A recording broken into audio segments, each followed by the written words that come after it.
Hello there and welcome to the Sleepy Alchemist. Tonight we travel back to the time of parchment and pestilence, where cobbled streets echo with the shuffle of cloaked figures and moonlight filters through dusty stained glass. Imagine a cramped workshop with walls lined in brittle scrolls, the air thick with beeswax and old ink. At the center, a hunched figure leans over a stub of candlelight, its steady flicker reflected in tired eyes. You probably want to know this isn't one of those tidy tales where everything makes sense from the beginning. No, this one meanders, like melted wax across a scarred desk. It begins not with a bang, but a whisper inside a flame. So before you get comfortable, take a moment to like the video and subscribe, but only if you genuinely enjoy what I do here, and feel free to drop your location and what time it is where you are. Let's see who's listening in the gloaming hours. Now dim the lights, maybe turn on a fan for that soft background hum, and let's ease into tonight's journey together. The scribe was old. That's not a poetic exaggeration. He was certifiably, demonstrably ancient. His fingers were perpetually stained with ink, and his shoulders bore the soft curve of decades bent over tomes. They called him Master Elior, though no one remembered when he had earned the title, and some suspected he had always simply been. Elior lived in a tower wedged between a churchyard and a tanner's shop, one that perpetually smelled of boiled hides and onion skin parchment. It was here that he pursued his obsession, the measurement of night, not time as the sundialers knew it, not in golden rays and turning shadows, but in darkness. Hours stretched thin and quiet, as wax surrendered to flame. He had tried water clocks, hourglasses, and even the old Babylonian oil drippers, but all failed him eventually. Clocks froze in winter, sands jammed, oil leaked. Wax was faithful, and it whispered to him in ways metal and stone never could. Historians still argue whether medieval candle clocks were actually accurate, or just a pleasant illusion for monks trying not to fall asleep during matins. But Elior claimed his version burned at a precisely measurable rate, a thumb's width every hour. Beeswax mixed with saltpeter and powdered bone, no soot, no sputter. One evening, while adjusting the wick with a bent iron pin, Elior heard it. A small voice, not a word. Exactly. More like an echo of one, it said. Home, he blinked. The workshop was silent. The candle flickered innocently. He sniffed the air. Nothing strange, just warm tallow and parchment mildew. Still, the moment nagged at him. That night, he wrote in his daily log, candle burned 7 hours, 3 thumb widths. Dreamt of my brother again. Candle whispered home, possibly fatigue. The next night, he lit a new candle from the same batch. It burned exactly the same rate. And again, as the flames swayed near the 3-hour mark, he felt it a pull. Not a word this time, a memory. A specific one, the shape of his brother's nose when he laughed. A crooked, familiar detail he hadn't thought of in decades. Coincidence? Perhaps. But Elior was not a man to trust chance. He began to take notes obsessively. Flame height, wicker color, wax hue. And most importantly, what dreams came. Within a fortnight, the pattern emerged. One candle, one memory. They weren't just dreams. They were retrievals. Lost scraps bubbling up from some buried chest, childhood moments, forgotten love letters, even the face of a goat he once named Milton as a boy. Each night, something returned. Each morning, something else didn't. It was subtle at first. He couldn't recall what he'd planned for breakfast, or the name of his shoemaker. Then larger things where he'd left an unfinished manuscript, the word for parchment in Latin. He found himself relearning phrases he'd used for decades. Quill in hand, he wrote, "These candles do not merely measure time, they extract it, 1 flame per memory. The wax melts, but so does the mind." Outside, the town bustled with oblivious energy. Markets shouted, bells rang, and nothing seemed particularly different. The monks of St. Aidan's still came to borrow ink. Children still flung pebbles at his shutters, but inside, something sacred or sinister was unfolding. You should know, the idea of candles as clocks is not so far-fetched. King Alfred the Great supposedly used them in the 9th century, marking lines on the wax to track prayer hours. But no record survives of candles that spoke back. Elior did not stop. He began marking each candle not by time but by memory. The first dream, the goat day, the apple garden. He stored the stubs in tiny drawers labelled with trembling ink, cross-referenced in a ledger that grew heavier by the week. One candle, in particular, haunted him. It was the one that brought back the moment he watched his mother die. He hadn't remembered her hands were ink-stained too, just like his, and her last words had been, "Don't forget your name." That morning, he couldn't remember it. Elia, was that even right? He found it scribbled in the margin of a prayer book. Maybe that's why he had written it down so often. Maybe he knew, despite the loss, he kept going. Because what's the alternative? To grow old and lose everything without choice? So he lit another candle and listened. The candle for that night was stubbier than usual, poured hurriedly in an old brass mould Elia, once used for votives, meant for travellers, candles that were never supposed to last long, but this one would burn just like the rest. Or so he thought. As the flame took, it behaved strangely. No flicker, no smoke, just a crisp, unwavering light, sharp enough to make the edges of the room look somehow too defined, like a drawing inked too heavily. He sat back in his old chair, cracked leather squealing beneath him, and watched. Some minutes into the burn, he never knew how long exactly, it began. The world softened, the room dimmed, not because the candle waned, but because he was slipping somewhere deeper. That's when he felt the full weight of the flame's reach. The memory was not a dream this time. It was vivid. It was his 10th winter. He was in the cellar of his father's house, a room heavy with coal dust and ale barrels.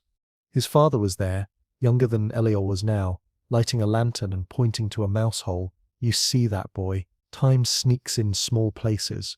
That voice, God's, it rang so clearly, the heat of the lantern, the sting of winter on his cheeks, the thrum of distant church bells. Then, as the candle hissed slightly, he snapped back into his workshop, eyes wet, heart pounding.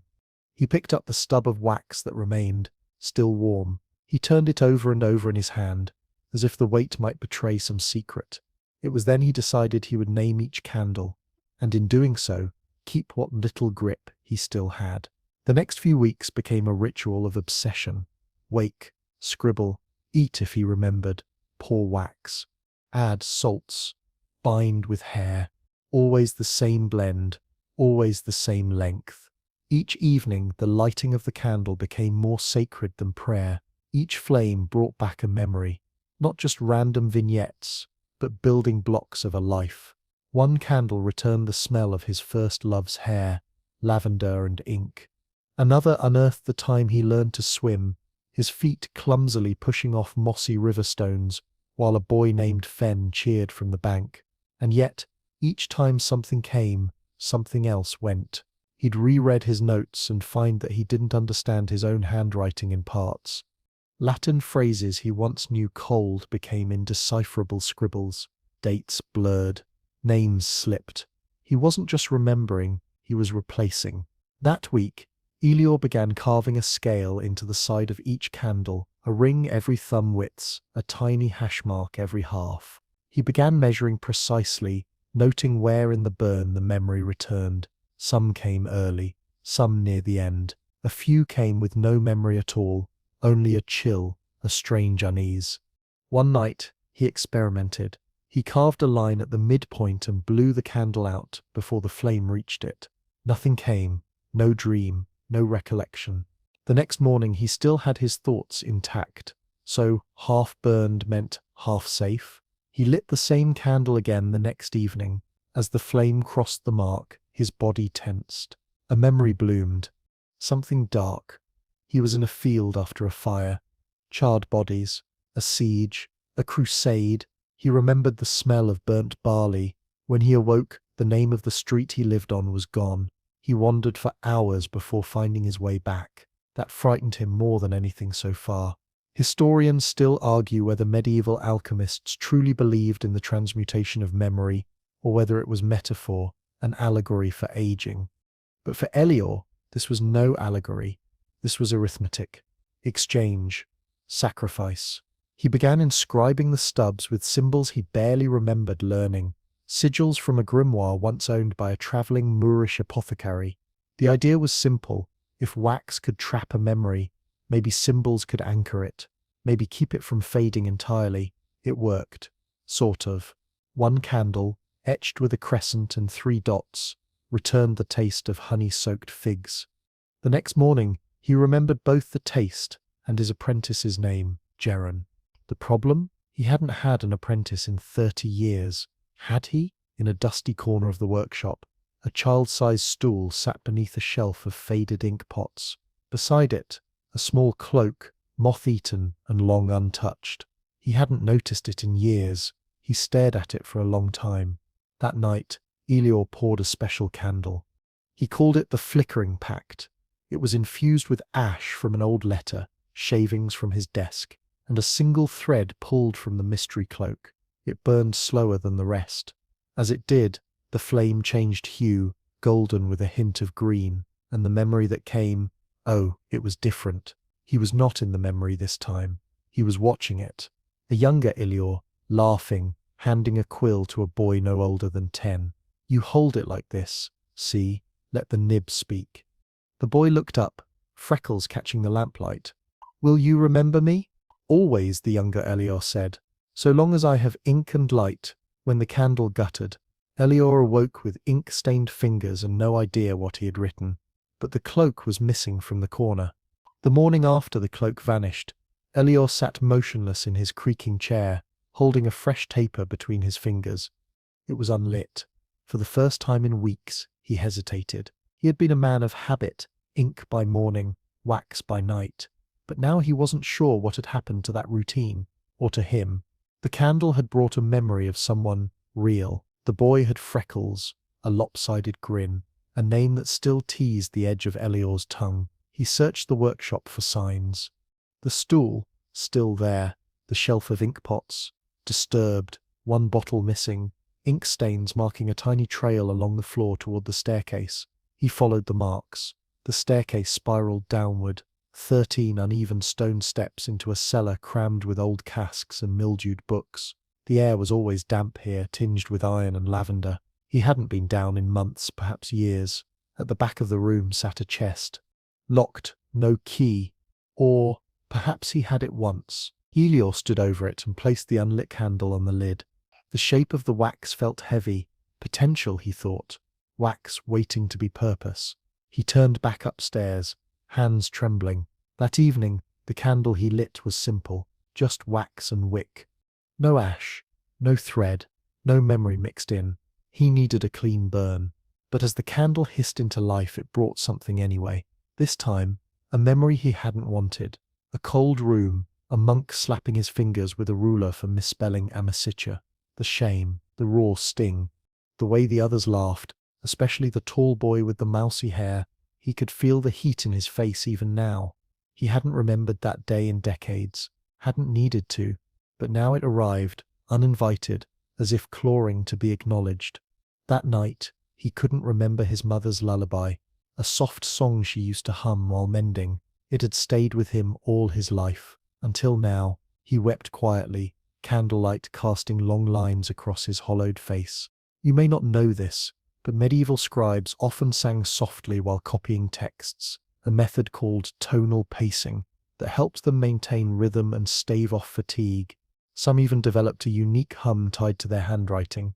Elior, too, once hummed. He realized that night he could no longer recall the tune. The next day he tried something desperate. He visited the church. The monks at St. Aidan's knew him. If only vaguely, they offered tea, unripe pears, and an uncomfortable smile of concern. He asked for records. Specifically, any mention of a boy named Geron apprenticing under a scribe. They found nothing.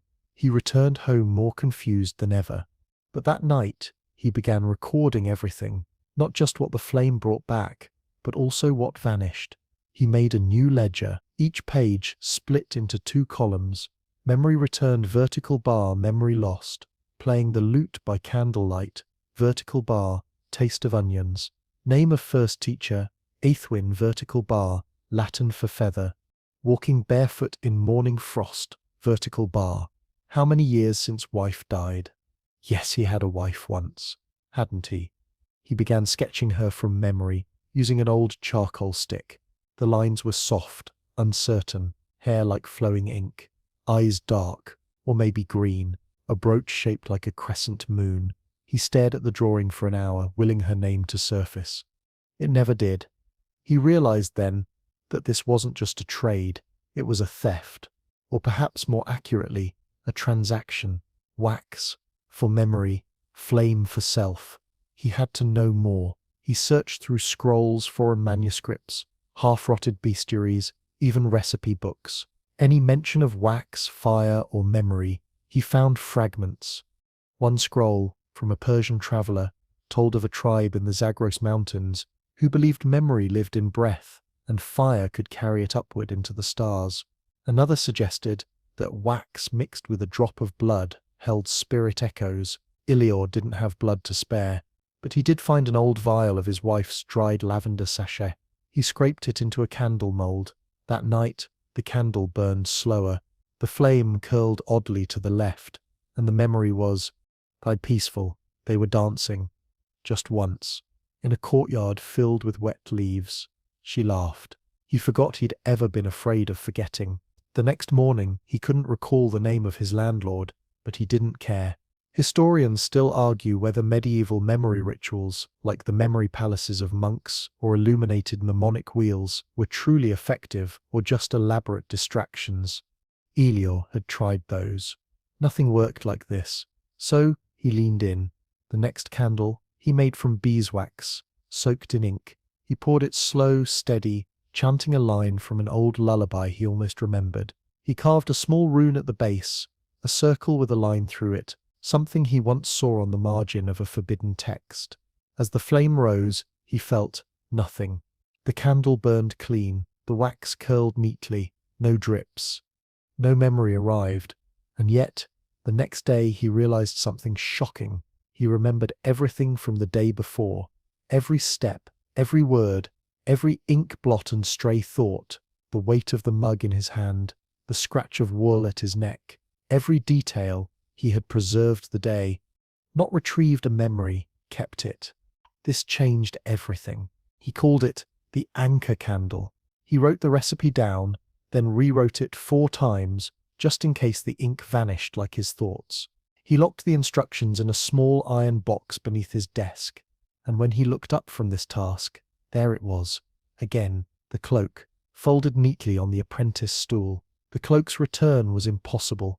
Ilior approached it cautiously, as if it might vanish again, or worse, remember that it shouldn't be there. He reached for it, fingers slow, deliberate. It was warm, not the dusty warmth of a garment long abandoned, but recently worn, fresh folds, the faintest scent of ink and ash, and tucked within its pocket, a note. It was written in his own handwriting, "Do not light tonight's candle." He stared at it, throat dry. A prank? A misplaced scribble from weeks past. But the ink was wet, the fibers of the parchment still swollen, not yet dried through. It was fresh. He had written it. But why? He sat down, note in one hand, unlit candle in the other. It was tonight's candle, the one he had just poured that morning. A slow-set beeswax blend, carefully measured, with a sliver of antler shavings mixed in, designed to evoke long-range memory, or so he hoped. It was meant to bring back something deep, and yet there was the note, "Don't light it." Historians still argue whether medieval scribes truly believed in their own magical processes, or whether such rituals were a means of coping with encroaching mortality. Some claim the border between science and superstition was blurred not by ignorance, but by desperation. Ilior, perhaps, was both desperate and blurred. He placed the candle on the desk and did not light it. Instead, he opened a drawer and pulled out a different one. An older, imperfect taper, one of the first he had made, uneven sides, wobbly base, a relic of his earliest experiments. This he lit, and the memory that came was mundane. A morning spent rearranging ink bottles by shade, watching the dust dance in sunlight, sighing at the dull ache in his knees. It was simple, gentle, and it did not erase anything. He still remembered the cloak, the note, the unopened candle. He decided to leave that particular taper on the desk, untouched. for now. Instead, he turned his thoughts to a troubling discovery, a manuscript he had stumbled across that morning, misfiled in the astrological remedies section. It was bound in rawhide, its title etched in an unfamiliar script. Inside sketches of candles, some were coiled like serpents, others twisted in spirals or split like antlers at the wick. One was marked Mensa Memoria, Table of Memory. The marginal notes were dense and frenzied, one phrase repeated over and over: one flame, one soul, no return, only record. He copied that line onto the wall above his desk. That evening, instead of lighting anything, Elior simply listened.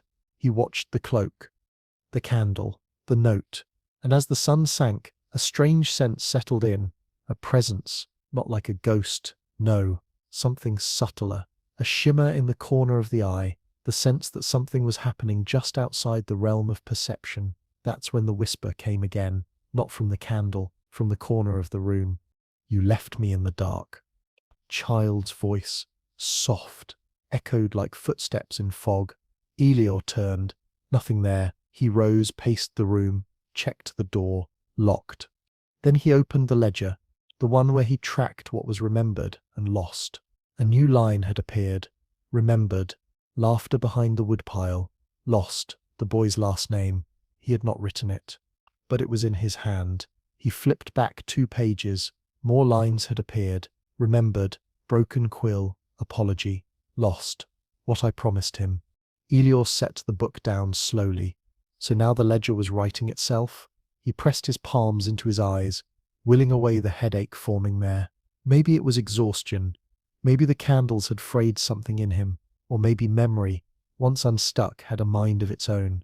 He stood over the untouched candle again. It didn't look dangerous, just pale wax, a dark wick. Innocent, even. But when he leaned closer, he smelled it.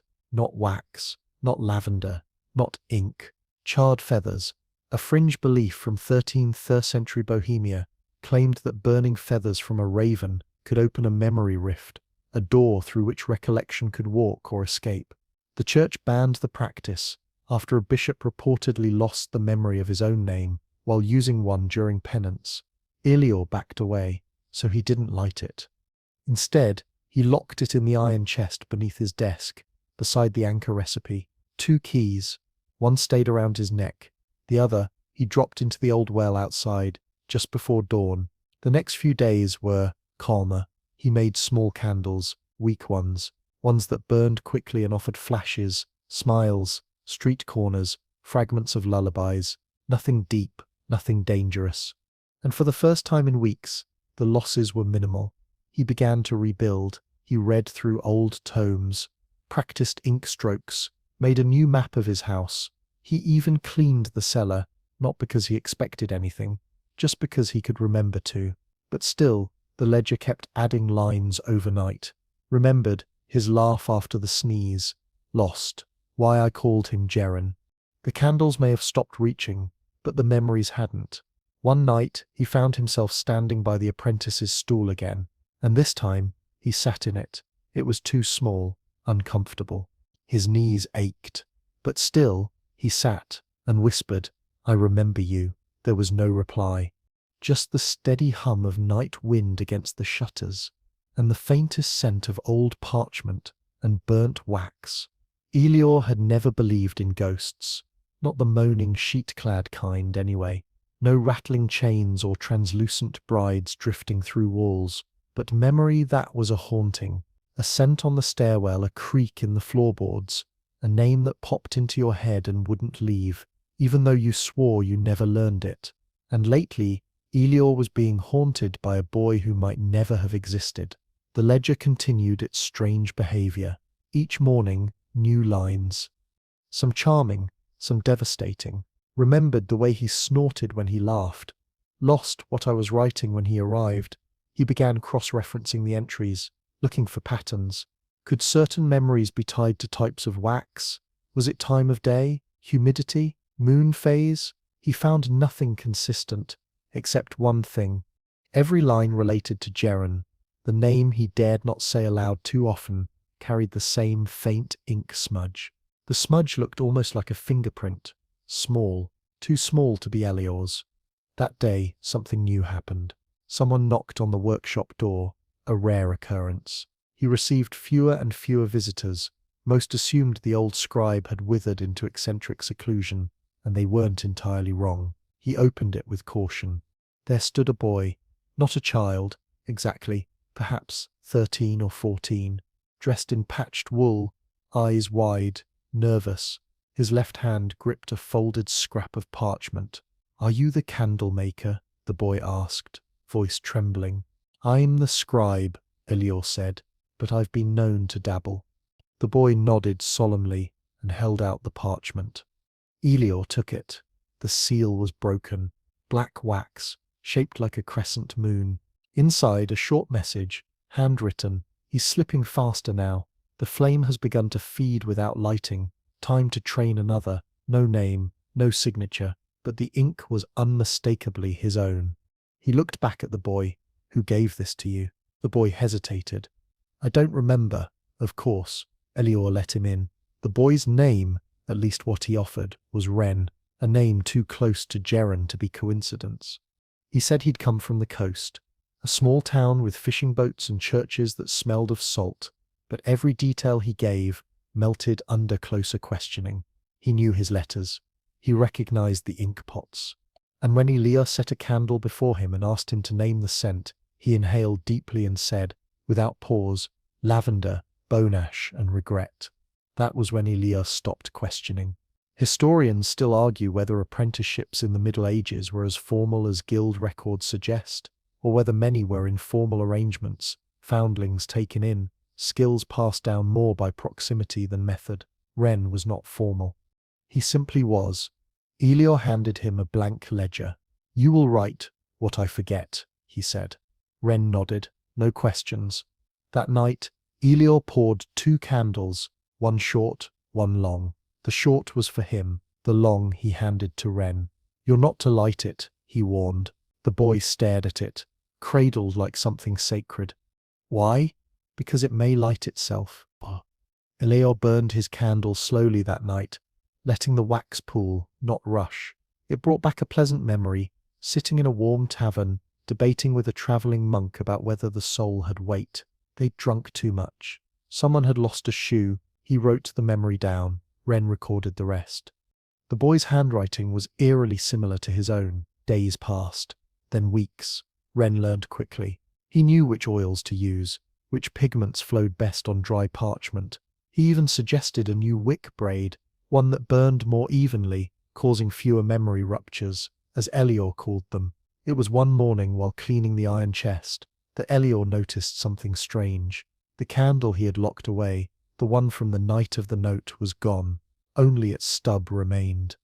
A crescent of wax, and etched into the metal bottom of the chest, a single word scorched into the iron: trade. The key still hung around his neck. The chest was still locked. "Wren," he said quietly, that evening, as they poured wax into fresh moulds. "Yes, master? Did you open the chest?" Wren looked up, expression unreadable. "No," a pause, "but I dreamed I did." Elior set the wax pitcher down slowly. "What happened in the dream?" Wren tilted his head, voice dreamy.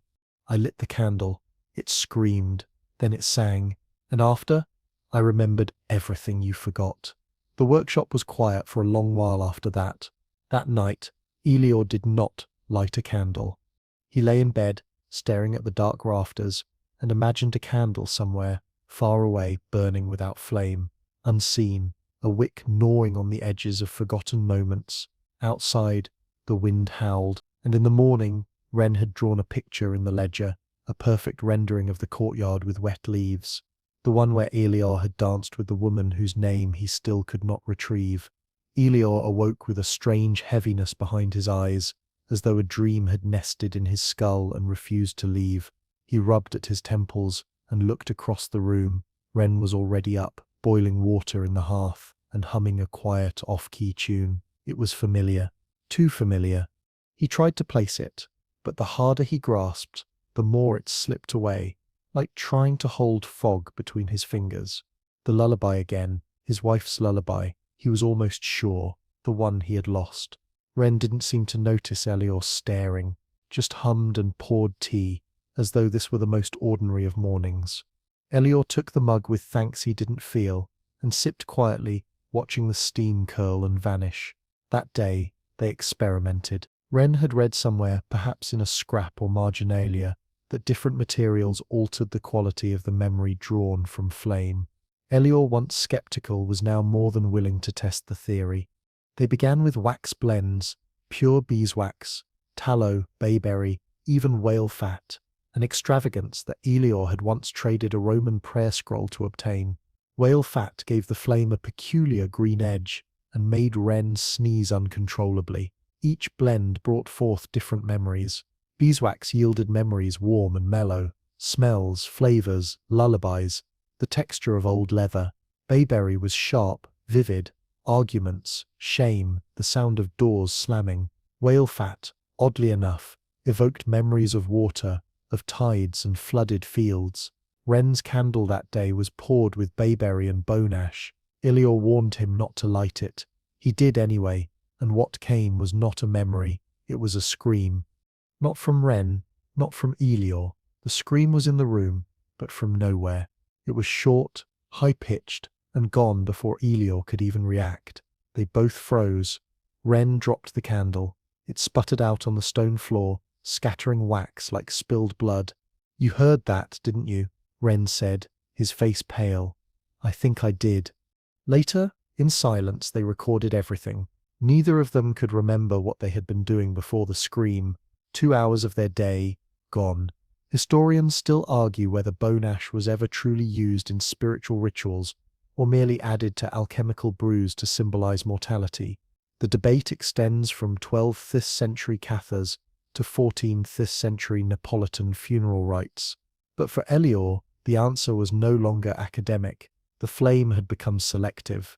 It took what it wanted. That evening, they tried something new, an ink candle. They melted wax with thickened gall ink, then added crushed oak galls and iron filings. The candle burned black. The flame hissed constantly, as if offended to be alive, but the memory it brought was clean. Elior stood in a sun-drenched field, reading aloud from a scroll to a group of apprentices. He had been young, confident. His voice was steady, and one of the apprentices, yes, him, Ren, or someone with his face. The boy smiled and asked questions, sharp ones, questions that made Elior proud. When he awoke from the trance of the flame, he realized with dread he didn't remember what scroll he had been reading. He had recited it perfectly in the dream, every line, but now, blank. "I think I traded knowledge," he whispered.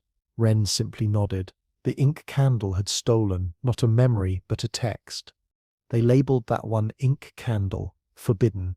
After that, they grew more cautious. But curiosity is not a thing easily smothered in either boy or man. Ren proposed a wick made of twisted hair.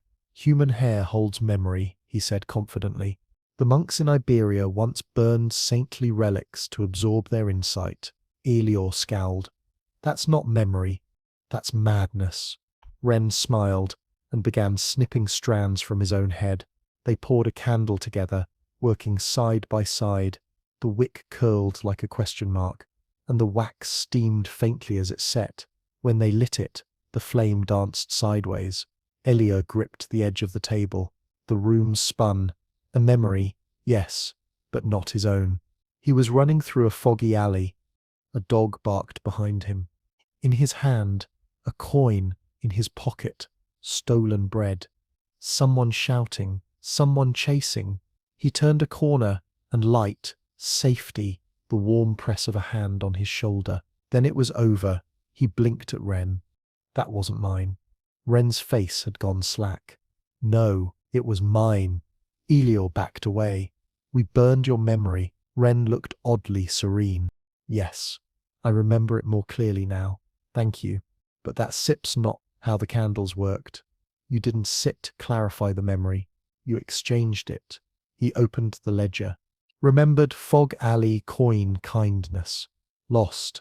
How to conjugate that right sips in Greek." "Do you even know Greek?" Elior asked.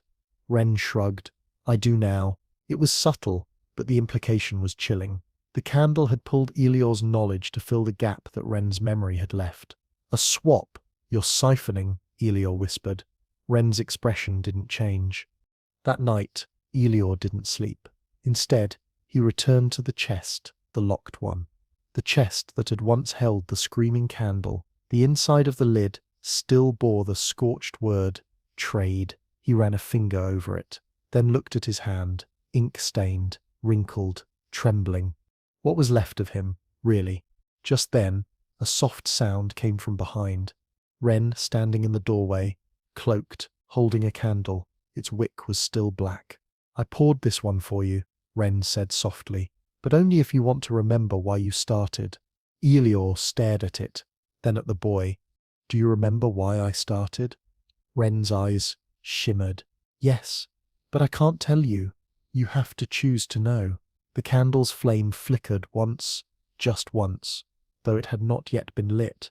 The candle trembled in Ren's hand, though there was no draught. Its wax bore tiny impressions, not carved but seemingly grown, little ridges that felt like fingerprints when Elior brushed them. He didn't take it. Not yet. He had learned enough to know that some flames weren't meant to be lit just because they were offered. Some burned twice, once for memory and once for regret. Put it on the sill, Elior said, voice hoarse. Ren obeyed, set it down like one might an offering to a restless god, then turned and padded back to bed without another word. Elior stood alone in the workshop, watching the candle. It didn't flicker again, but it waited. That was worse, so he turned away. He needed answers, not more memory swaps, not more mysterious ledger entries or whispering wax, just answers. He found his chance 3 days later, in the form of an ecclesiastical summons. A messenger arrived from the city, young, disinterested, robes too clean to have travelled far on foot. He carried a scroll sealed with the red crest of St. Crowen's Cathedral. High Cleric Bran himself requested a consultation. Elior nearly laughed. The last time Bran had called him was during the Sunspot scroll scandal, when a poorly translated text had been thought to predict a solar apocalypse in 1321. Turned out it was just a scribal error. Someone had mistaken the Latin for shadows upon the vineyard as fire on the heavens. Now the church had a new curiosity. A candle, the messenger said. It burns with no wick, lasts 12 hours exactly, leaves behind a spiral of ash. Elior felt his pulse flutter. He agreed, reluctantly. He left Ren in charge, warning him not to light anything, with a curve in the wick or a whisper in the wax. The journey was short, 2 days by cart, over hills dusted in frost, and through forests that creaked like aching bones. St. Crowen's towered over the city, all arches and suspicion, the kind of place where silence had weight, and every echo felt like it was being judged. Bran met him in the reliquary, surrounded by relics of saints and bones too clean to be real. We've never seen anything like it, Bran admitted, pulling back a cloth to reveal the candle. It was stubby, ivory white, and wholly unremarkable, except for the fact that it had no wick. Elior leaned close. The wax was smooth, too smooth, almost like glass. He tapped it. It rang. Where did this come from? Bran shrugged. Found in the tomb of Brother Arlen when they moved his bones, beneath the skull. He shivered, lit itself when touched, burned exactly 12 hours, smoke curled up like writing. Elior said nothing, just reached into his satchel and pulled out a small vial of lavender oil. He rubbed a drop on the candle's base. The wax hissed. Memory rushed in, not his own. A monk kneeling, praying, then screaming, not in pain and ecstasy, light pouring from his mouth, chanting in reverse, hands melting into parchment, then dark. Elior gasped and pulled back. The memory vision, whatever it was, had been imprinted into the wax, like a spiritual sponge soaked with holy madness. This was no ordinary candle, he murmured. It's a reliquary, but instead of bone, it holds memory, experience, a trapped moment. Bran crossed himself. We need more of them, he said flatly. The church wants to commission a dozen. Elior looked up slowly. Why? Because confession fades, Bran said. But memory sealed in wax? that sip's divine permanence. Historians still argue whether the church's obsession with relics was spiritual fervor or thinly veiled power hoarding. In this case, it was both. A candle that held eternal memory wasn't just miraculous, it was useful. Ilior declined the commission. Too dangerous, too unpredictable. And besides, the church had a habit of breaking what it didn't understand. He returned home to find Wren gone. The workshop was untouched, no signs of struggle or theft. Just a single candle left on the desk. No wick, no note, just a faint spiral of ash around its base in the shape of a snail shell. He shouted, searched, called Wren's name until his voice cracked. He even went to the cellar, something he hadn't done in weeks. Dust clung to every surface, but one stool had been moved, slightly off kilter. And on the table above it, the ledger. It had a new page, remembered, his voice when he called my name, lost, where I was going. Elior sank into his chair. He knew what had happened. Wren had made a candle like the monks, one that sealed memory permanently, not for retrieval, for sacrifice. A memory tomb. That night, Elior didn't light any candle. Instead, he pulled out the Pope's commission letter, the one he'd ignored for months. A request from a papal scribe to make a holy time candle that could track the hours more faithfully than a monk with a sundial. He had dismissed it. But now, perhaps it was time to answer. Perhaps, if he followed the thread far enough, he'd find Wren again. The letter from the papal scribe had sat buried under layers of scrap parchment and wax-splotched experiments, but now Elior unfolded it with deliberate reverence. The request was clear. A candle that burns the length of the canonical hours with unwavering precision to anchor prayers and dreams. He read it aloud, anchor prayers and dreams. An odd phrasing, almost poetic, which meant it likely hadn't come from the Pope himself, but from someone with more ink on their fingers than rings. Elior hesitated. The Pope's men wanted a candle that measured time. What they didn't know was that time, when distilled in wax, did not simply pass, it fed, and sometimes it spoke back. Still, if they had such a candle, perhaps he could trace where it led, perhaps, somewhere down that waxen path, he would find a memory of Wren, or a clue, or a way to undo whatever had happened. And so he began. He mixed the purest beeswax he had left, added a shaving of parchment from an old prayer scroll, and a whisper of rose ash, a rare ingredient said to steady the flame's rhythm. In the Middle Ages, roses were sometimes burned in cathedral braziers during vigils to soothe the soul and scent the air. Elior hoped that same calm would temper the flame's hunger. He called it the Pax Candle. On the night of the next new moon, he lit the first prototype. It burned steady, low, a humming sort of light, almost musical in its flickering, like it pulsed with breath. Then the stars froze. It began gradually. A hush fell across the room, not silence, but the absence of motion. The candle's flame paused mid-waver. Dust motes stopped their lazy tumble. The steam from his tea ceased to rise. Outside, the howl of the wind held its note, like a frozen exhale. Even Elior's own heart felt sluggish, like it beat once then. Considered whether to beat again, he blinked. The stars outside the window, usually so distant and jittering with celestial chaos, stood perfectly still, not just unmoving, unblinking, as if they too were watching. He stumbled back, knocking over a jar of ink, but the splash never landed. It hung mid-air, a black droplet, suspended in time. Then he heard it. A voice, quiet, ancient, male and female at once. You are not the first to melt memory. Elior Sip's mouth went dry. Who are you? The candle didn't answer, but the voice came again, softer now, almost amused.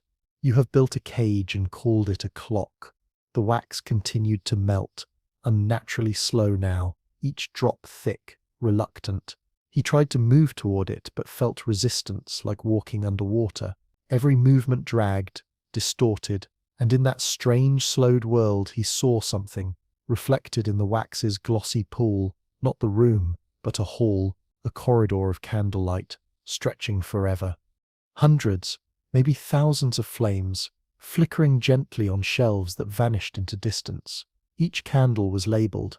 Names, dates, memories. He reached toward the wax pool, fingers trembling. The reflection shifted, deepened. One name surfaced on a candle near the center of the vision. Ren Aldrin. His breath caught. But before he could touch it, the droplet of ink finally landed on the desk with a splat, and time resumed. The candle hissed. The wind howled again. Stars blinked like they'd been holding it in. The room creaked back into motion. Elior collapsed into his chair, chest heaving. What had he seen? A vision? A memory? A place that existed within the wax? He didn't know, but one thing was certain. Ren's name had appeared in a candle, not in a dream, not a figment, a location, somewhere inside the strange geometry of flame and memory. The next morning, he wrote a response to the papal scribe, agreeing to the commission. He claimed he had finally perfected a candle that could measure not just the canonical hours, but the soul of the night. He sent a small box of samples. The original Pax candle was not among them. That one he kept.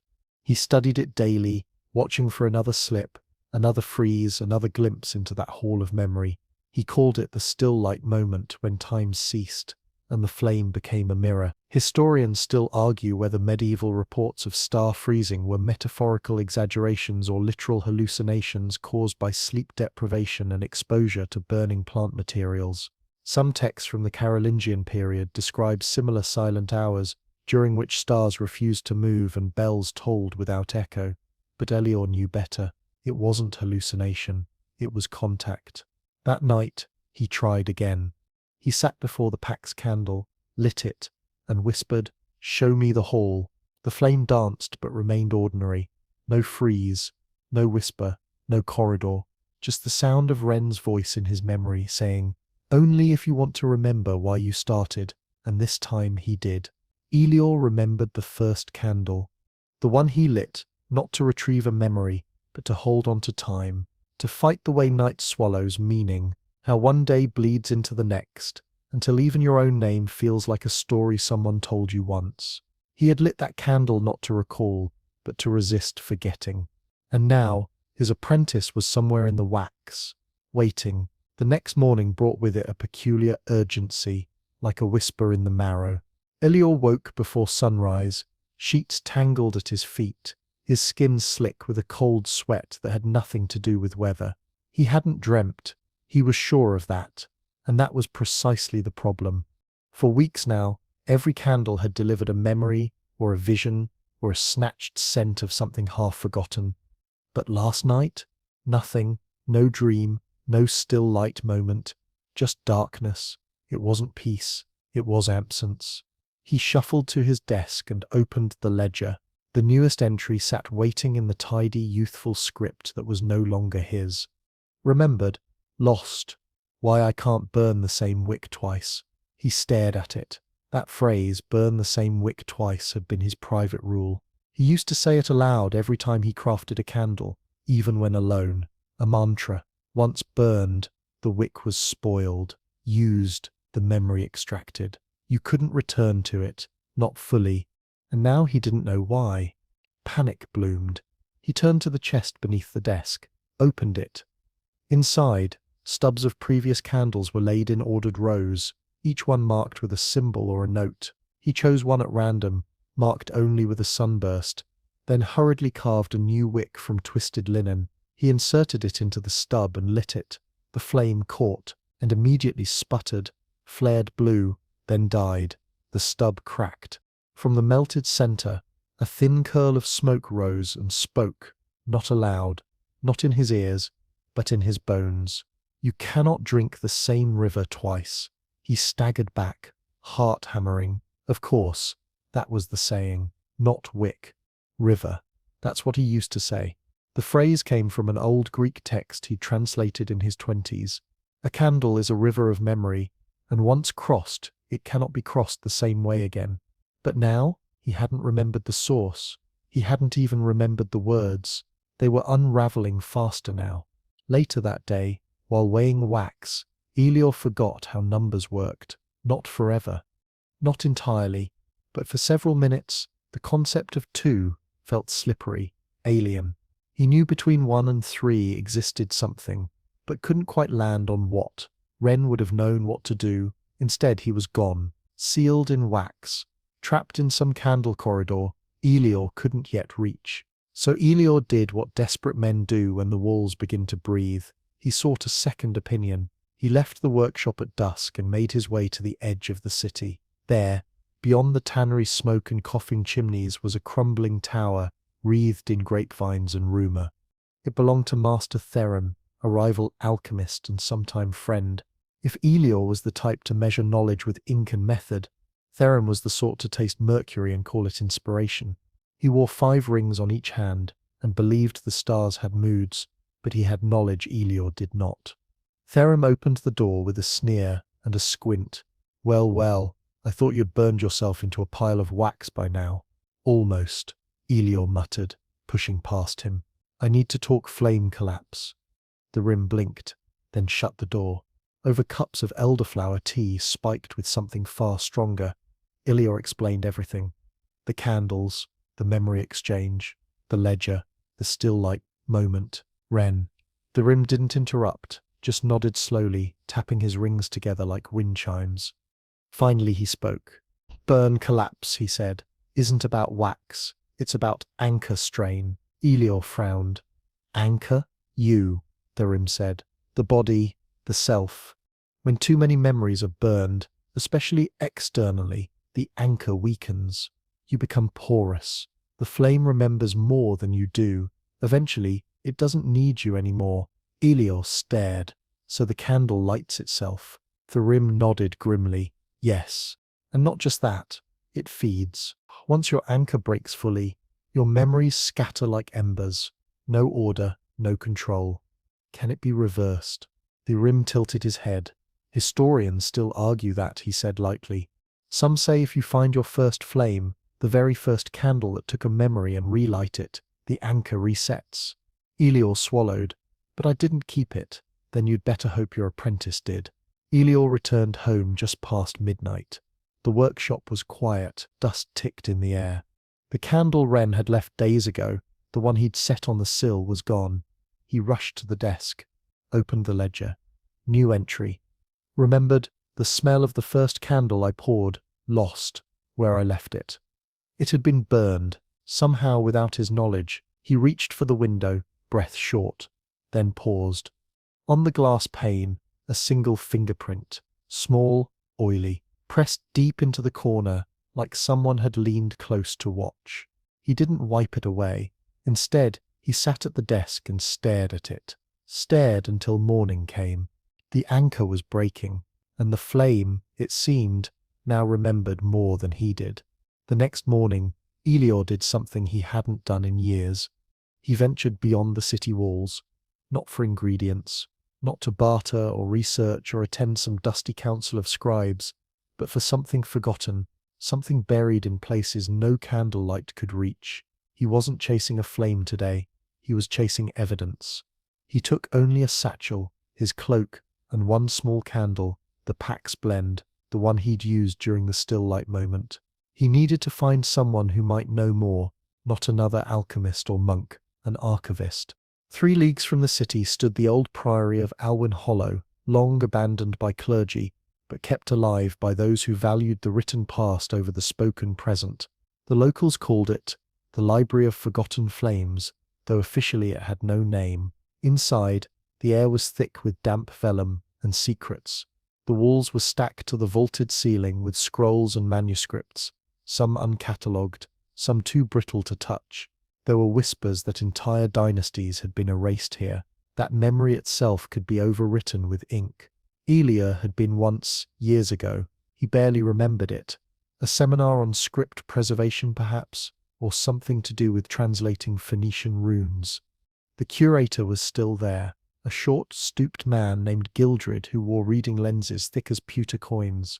He peered at Elior, then tilted his head slowly. "You're the one with the candles," he said, not a question. "Yes," Elior replied, surprised. "How do you, wax under your fingernails, ink stains on the cuffs, and your eyes, dry from watching too many things melt." That was unsettlingly accurate.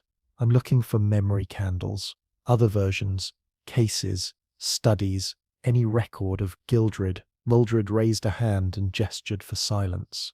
Then, without a word, he shuffled into a side chamber. Elior followed. The room he entered was low and circular, more vault than library. Its walls were made, not of stone but of pigeonhole shelves. Inside each one, a candle stub. Hundreds, maybe thousands.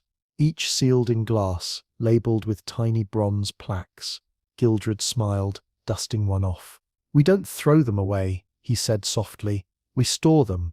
Every candle that was ever burned for memory, if it reached this place, has a place here. Some whisper, some scream. Most are just quiet." Elior was stunned. "You've kept them all, as many as we could find. Not just yours. There were others before you.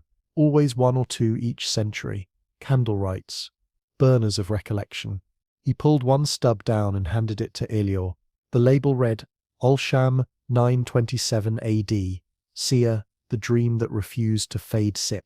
The wax was translucent, pale grey. Inside, suspended in the core like a bug in amber, was a single eyelash. She tried to burn the memory of her brother's death, Gildred said. Instead, she burned the grief and forgot why she was sad, spent the rest of her life laughing inappropriately. Elior shivered. He moved deeper into the vault, scanning names, dates. Some he recognized. One was labeled simply Jur. No date, no further name. He snatched it up. This one, this could be. Gildred cut in. Jur is a common name among candlewrights. That one belonged to a man in Prague who burned the memory of how to unseal his own vault, locked himself in a tomb with a perfectly lit candle. We found the wax, never found the key. Elior set it down gently. Then he saw it. A stub, low shelf, slightly larger than the others. The plaque read, Unknown, candle with memory of apprentices. The wax was dark, almost plum-coloured. The wick twisted into a spiral. Familiar. Elior pressed his fingers to the glass. "Can I light it?" Gildred shook his head solemnly. "No. Once sealed, it becomes echo, not flame. Lighting it again doesn't set return memory. It returns consequence." Elior didn't like the sound of that. But how did it get here? Gildred hesitated. "There's a theory," he said slowly, "that some candles, when burned in certain ways, record the memory not just in the mind, but in the wax. The candle becomes the vault, the vessel. Some say it's like recording a soul on a scroll. Each flicker, a line of writing. Once extinguished, the memory lingers. Crystallized, like salt after seawater. Can it be read?" Elior whispered. "By some," Gildred said, tapping the stub. "If you listen long enough and know how to hear. But most are too faint. Memories fade in wax, just like they do in flesh." Elior leaned in. He pressed the pax candle to the glass of the stub. For a second, nothing happened. Then, just at the edges of perception, the wax inside the glass began to glow. Faintly, one little shimmer. A voice, Wren's voice, barely audible, whispered from somewhere within the glass. The ink pot fell. "You laughed. I didn't know ink could stain teeth." Elior gasped. It was real. He backed away, heart hammering. Gildred watched him carefully. "You're not the first to try reclaiming what's already burned." Elior turned to him. "But I may be the first to find it." "Perhaps," the curator said.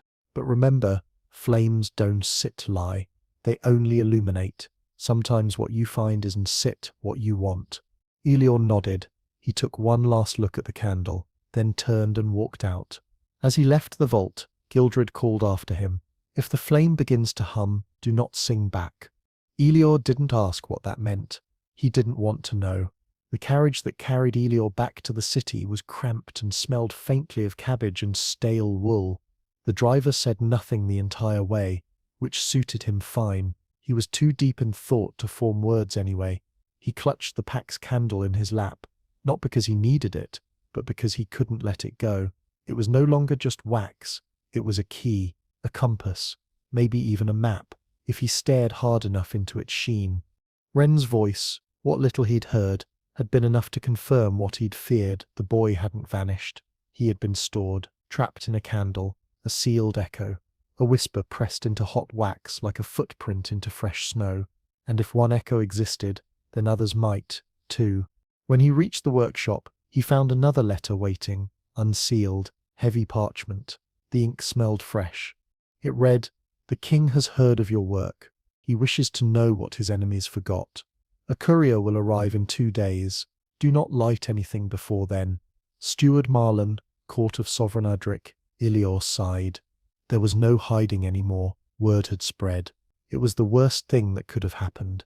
Because now people didn't just want to remember, they wanted to control what others forgot. That evening, he sat before his candles.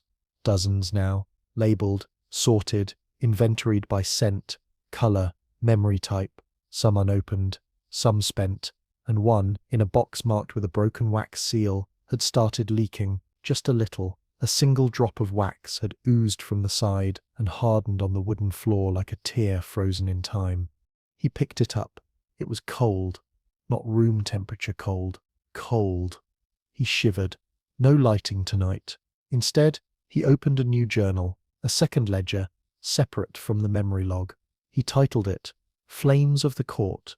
If royalty wanted candles, they would have to play by his rules, because Elia had learnt something very few people ever did. Candles weren't just passive memory keepers, they responded. And the more powerful the person burning the candle, the more unstable the memory trade. He knew this because of a letter he'd received years ago, long before Ren, from a baron in Etrius who had commissioned a candle to forget a mistress's name. The candle worked, but it also took with it the name of his daughter. And the baron, maddened by guilt he couldn't place, leapt from his own turret during Vespers. Historians still argue whether such stories are allegory, cautionary tales about tampering with memory, but the details of that one were far too precise for myth. So when the king's courier arrived, Elior had already prepared 3 candles, each labelled with a single word: recall, reveal, revoke. The courier was an older man, dressed plainly, but with the stiff spine of someone used to standing still under royal command. He carried a sealed satchel. "The king wishes to test them himself," he said, voice flat. "He will send for you, if they prove worthy." Elior nodded, handed over the candles and said nothing more. But he kept the copies of their formulas, and one more candle, identical to the others, he hid behind a false panel in his workshop wall, just in case. That night, Elior lit a different candle, one he had poured long ago, back when Ren still sat across the table from him, humming tunelessly and asking endless questions about wick thickness. He called it the candle of laughing ink. It had been made with parchment dust, crushed rose hips, and a single drop of spilled ink from a quill Ren had broken during his first week as an apprentice. It burned with a blue glow, and the memory that came was warm. Elior laughing, genuinely helplessly, at Ren who had somehow managed to spill ink across his teeth while trying to fill a lamp. "I didn't know ink could stain teeth," Ren had shouted through giggles, lips midnight black. It was the first time Elior had thought, perhaps I'm not meant to do this alone. When he returned from the memory, the candle still burned, just barely, one last curl of wax. He leaned closer, and from the tiny flame came a voice, as quiet as parchment settling. "The king's flame burns fastest." He froze. It hadn't been a hallucination. It had been Ren, speaking from the candle. But what did it mean? He wrote it down. Circled it in the ledger. The king's flame burns fastest. It couldn't be literal. Unless power or ambition accelerated the trade. The greater the will, the quicker the burn. It made sense. Ego created heat. Desire consumed faster. And kings had both in abundance. If the king lit all 3 candles, he might burn through not just memory, but identity. That night, Elior slept poorly. His dreams, what few remained, were full of candlelight and voices, with no faces. And in the morning, a new entry waited in the ledger. Remembered, ink-stained laughter, lost, how I sealed the mirror shelf. He looked up in alarm. The mirror shelf was where he stored the still light wick, and now he had no idea how to open it. He pressed his hand to the wood. Knocked. Nothing. The ledger was right. It was sealed to him now. He was losing the key to his own mind. and across the realm a king had just received 3 candles and no instructions. Elior barely touched his breakfast. The bread went dry on his tongue, the tea tasted like metal. He chewed mechanically, eyes locked on the blank spot in his ledger where his mirror shelf's combination used to reside. No amount of squinting or pacing would bring it back. The wax had taken it, or, worse, traded it without asking. He knew what that meant. The candle system was becoming autonomous. It was no longer a matter of what he lit, but what the wax wanted him to lose. That afternoon, he paced the workshop. He spoke aloud, half to himself, half to the room. Why the mirror shelf? What was in it? Why that memory? No answer, of course. But on instinct, he rummaged through old scrolls, quill stubs, dried-up inkwells. Somewhere, maybe buried in margin notes or half-burned drafts, he'd written the mirror's pattern before. He had to believe that. Hours passed. Nothing. Then he found it. Tucked inside the binding of an old Latin codex, a single parchment slip, brittle and singed at one corner. If ever I forget this, 3 taps, hold breath, whisper Illumina. He raced to the mirror shelf, palms shaking. Tap, tap, tap, inhale, Illumina, click. The shelf creaked open. Inside sat a small journal, leather-bound. Heavy, the cover bore a familiar symbol, a candle surrounded by a circle of ink drops. This was not his usual ledger. This was the other one, the secret journal, the one that could not lie. You may not know this, but some medieval scribes developed unique inks, blended with vinegar, honey, and crushed beetle shells that could detect deception. When someone wrote something untrue, the ink would blur or vanish. This was used rarely and secretly, mostly by monks recording confessions or noble contracts. Elior had made his own version years ago. He called it Unum Atramentum, the one ink. He opened the journal. The writing shimmered, faint, but legible. He scanned for anything recent. The final entry had been made the day before Ren vanished. Entry 112, the apprentice candle. He's ready, almost. But there's no way to teach what the flame does unless it takes. I've made the apprentice candle, infused with his breath, wax from his first pour, and a strand of my hair. I will give him the choice, to light it, or not. If he lights it, he'll see what I've seen. If he doesn't, he'll forget. Either way, I lose something. Elior sank into his chair, winded by emotion. He had given Ren the option, and Ren had chosen, which meant whatever was happening now had been part of the design, his own design. He didn't know whether to feel pride or despair. That night, he made a new candle, different from all the others, thinner, tall, made with bleached wax and ink from the Unum Atramentum. He called it the ink that cannot lie. He poured it while reciting truths aloud. My name is Elior. I once loved a woman whose name I've forgotten. I trained a boy named Ren who may no longer exist. I lit the first candle because I was afraid of being forgotten. As the wax cooled, it shimmered faintly. The ink held. When it was ready, he lit it. The flame was blue, cold, silent. Then memory bloomed. He was in his workshop, much younger. Ren was there, no more than 11. They were arguing about a letter Ren had tampered with, changing a name for fun. You don't change the words, Elior snapped. Words are what bind time. If you alter them, you alter memory. But what if I want to? Ren asked. Elior grabbed the paper and held it over the candle. You won't. He dropped it into the flame. Ren didn't flinch, just watched the paper curl and vanish. When Elior returned from the vision, the room was cold. The candle had not melted, not a bit.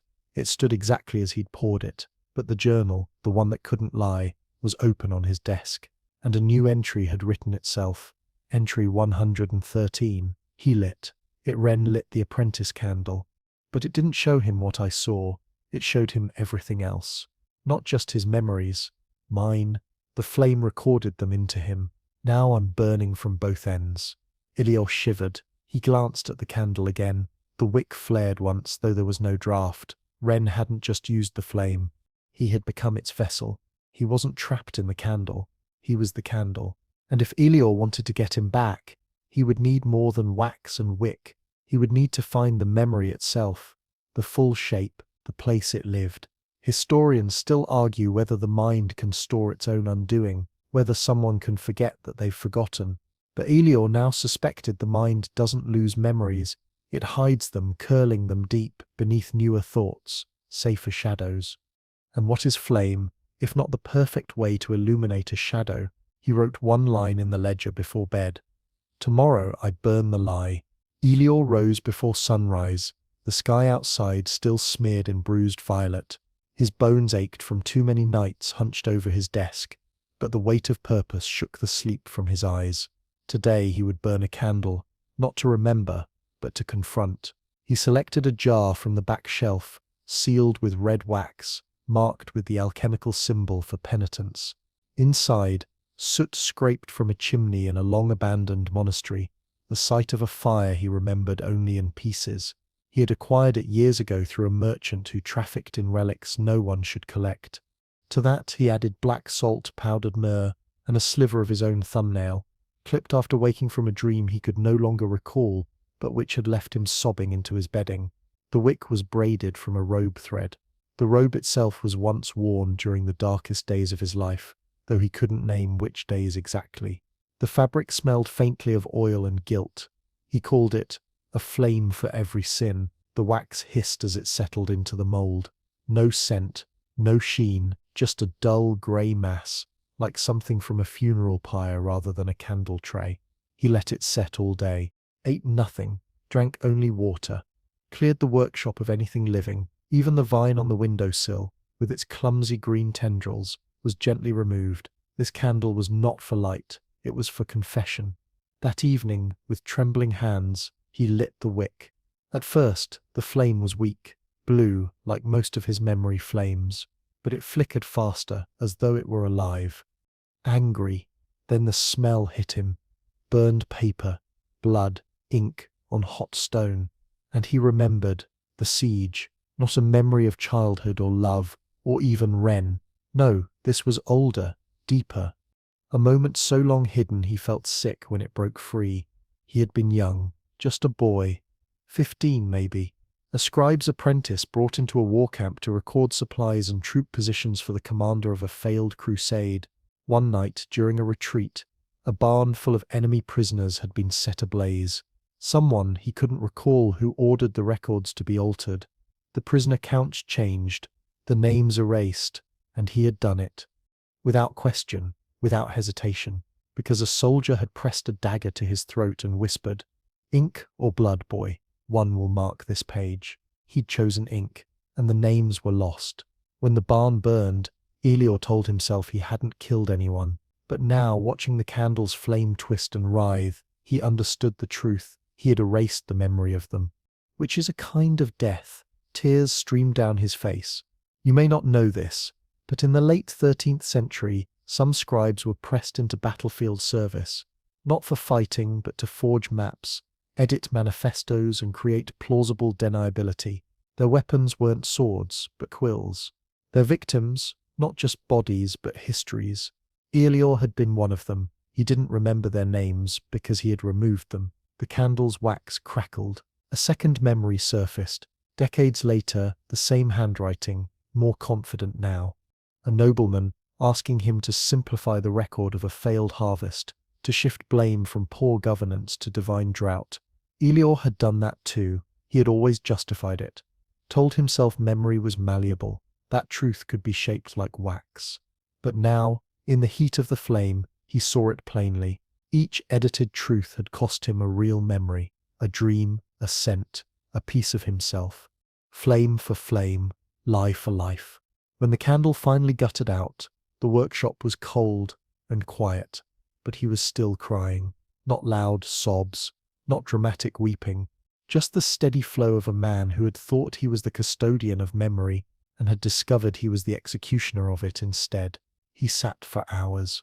Eventually he opened the ledger, remembered the barn, the ink, the names I erased, lost, what Ren first called me. It hurt more than the rest. He hadn't realized until just then that Ren had ever called him anything, not master, not sir, but something softer, personal. And now he would never know what it was. He turned to the second journal, Unum Atramentum. A new entry had written itself. Entry 114, The Unwritten Flames. The candle took guilt and left clarity, but truth is heavy. I do not know how long I can carry it. There were more than I thought. More edits. More erasures. Wren would have asked why I did it. I don't think I'd have had the courage to answer. He stood, knees cracking, and looked to the candle stubs on the shelf. He'd kept so many, trophies really. Now they looked like gravestones. That night, no new candle was poured, no wax was melted. He simply cleaned. He scrubbed the floor, the tools, the spilled ink, the blackened ring where the sin candle had burned. He worked until dawn, and when he finally rested, he did not sleep, because somewhere deep inside his bones the flame was still burning, and it remembered. For 2 days, Elior poured nothing. No wax, no wicks, no oils or ash. The workshop sat in rare stillness. No hiss of boiling resin, no rustle of parchment, no scratch of the quill, just silence. The kind that settles in ruins after the flames have done their work. He didn't avoid his tools, he simply ignored them. They were reminders now of what he'd burned, of what he'd traded, of the barn, the ink, the boy who used to hum while stirring wax. Wren, but by the third evening, that same silence became unbearable, and with it a question, one that had waited patiently in the corners of his mind, pacing just out of reach. Could it be undone? Could memory burned be retrieved?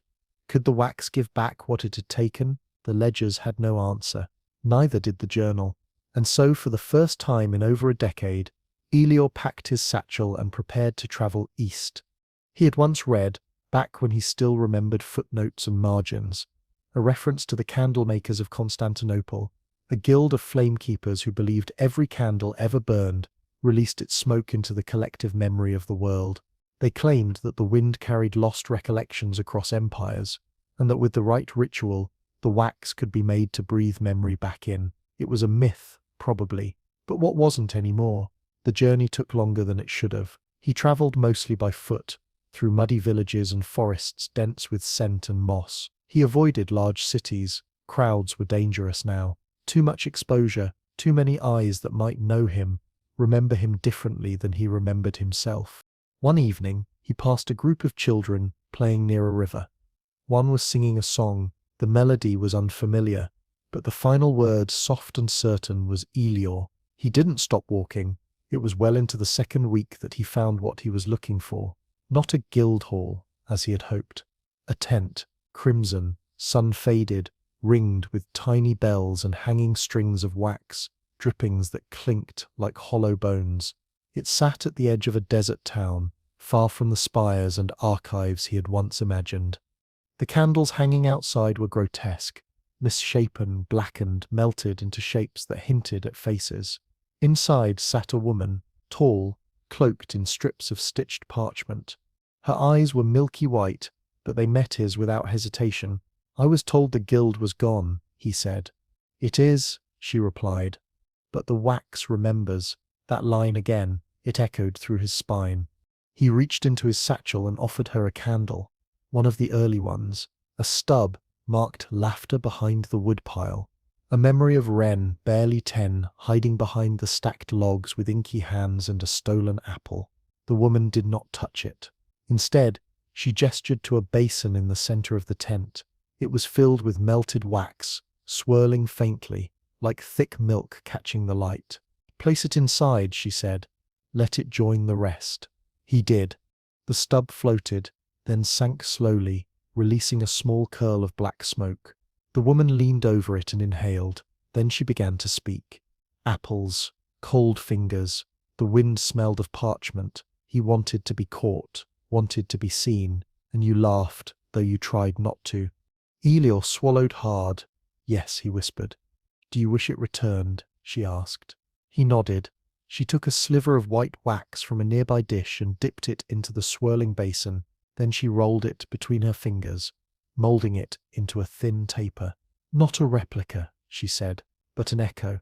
The memory will not be yours again, but you may see it once more, as it was. Not how you wish it had been." She handed him the taper. He lit it with shaking hands. and the tent vanished. In its place, the woodpile, the boy, the apple. But this time, Elior was not present. He watched from afar, like a ghost. Ren giggled. His hands were stained. He turned, looked toward where Elior would have been, and whispered, "I hope he finds me." Then the flame died, and Elior was back, alone. The woman sat quietly. "It was real," he said. She nodded. "Smoke from one candle cannot rebuild the tree, but it can carry the scent." He left the tent without another word. You may not know this, but in 14th century Anatolia, a fringe group of ascetic scribes practiced a ritual called Duman Hafiza, smoke memory.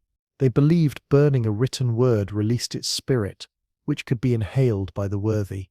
It was banned, naturally, but Elior now suspected it had never been truly lost. He carried the echo candle all the way home. He didn't light it again. Some things, once seen, must stay watched, not relived. Back in the workshop, the vines on the windowsill had regrown. The mirror shelf creaked when he passed.